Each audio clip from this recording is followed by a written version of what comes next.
السلام علیکم دوستوں، welcome back to my YouTube channel. آج کا ٹاپک ہے مسلمانوں کے بیت المقدس یعنی مسجد اقصیٰ کے بارے میں۔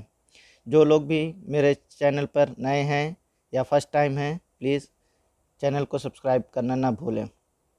تو دیر نہ کرتے ہوئے چلتے ہیں ٹاپک پر۔ مسجد اقصیٰ اپنی یونیک اور بھرپور تاریخ کی وجہ سے پورے امت مسلمہ کے دلوں میں ایک بہت ہی خاص مقام رکھتی ہے، کیونکہ یہ عبادت گاہ کے طور پر بہت سے پیغمبروں کی زندگیوں کے ساتھ بہت گہرا تعلق ہے۔ یہ ایک خاص اور بابرکت مسجد ہے۔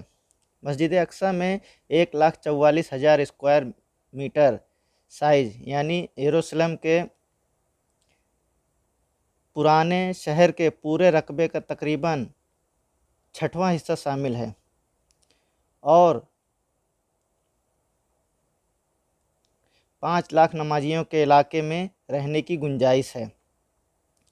مسجد اقصیٰ اسلام میں قبلہ اول تھی اور یہ پیغمبر اسلام کے لیے ایک اہم عبادت گاہ رہی ہے۔ یہ مکہ مکرمہ میں مسجد الحرام کے 40 سال بعد تعمیر کیا گیا تھا۔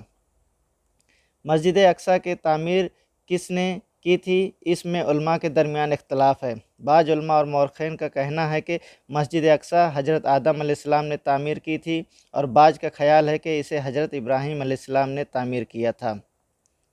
اسلام کی تاریخ میں کئی بار اس کی دوبارہ تعمیر، ڈیکوریشن اینڈ ایکسپینشن بھی کی گئی ہے۔ یہ حضرت ابراہیم علیہ السلام کے زمانے میں اور ان کے بیٹے حضرت اسحاق علیہ السلام اور پوتے حضرت یعقوب علیہ السلام کے لیے ایک مشہور عبادت گاہ تھی۔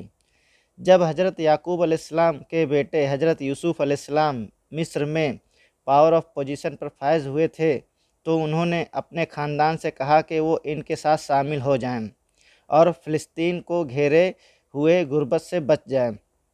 اس وقت چونکہ مسجد اقصیٰ کی دیکھ بھال کرنے والا حضرت یعقوب یروشلم پر برطانوی قبضے کے 5 سال بعد مسجد اقصیٰ میں 20ویں صدی کا پہلا بحالی کا کام پورا ہوا، اور چند سال بعد 1924 میں ٹرانس جارڈن نے مسجد اقصیٰ کی نگہبانی سنبھالی۔ 1947 میں برطانیہ کی طرف سے فلسطین کا مسئلہ اقوام متحدہ کے پاس جانے سے پہلے یہودیوں کے پاس فلسطین کی کل لینڈ کا 6% سے بھی کم حصہ تھا۔ اسی وجہ سے جب اقوام متحدہ کے جنرل اسمبلی نے سجیشن کی کہ یہ اقوام متحدہ کی چارٹر کے مطابق ان کی اہلیت سے باہر ہونے کے باوجود ایک یہودی ریاست ہے جو فلسطینی لینڈ کا 54% پر مشتمل ہوگی، مقامی اور فلسطینیوں نے اسے سجیشن کو ریجیکٹڈ کر دیا۔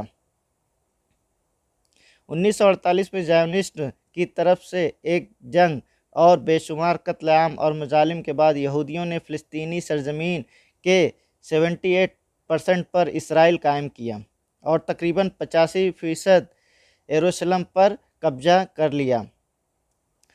جارڈینین عرب آرمیز نے مغربی کنارے کا کنٹرول سنبھال لیا، انکلوڈنگ یروشلم کے مشرقی حصے کا 11% جو پرانے شہر اور مسجد اقصیٰ کو گھیرے ہوئے ہیں۔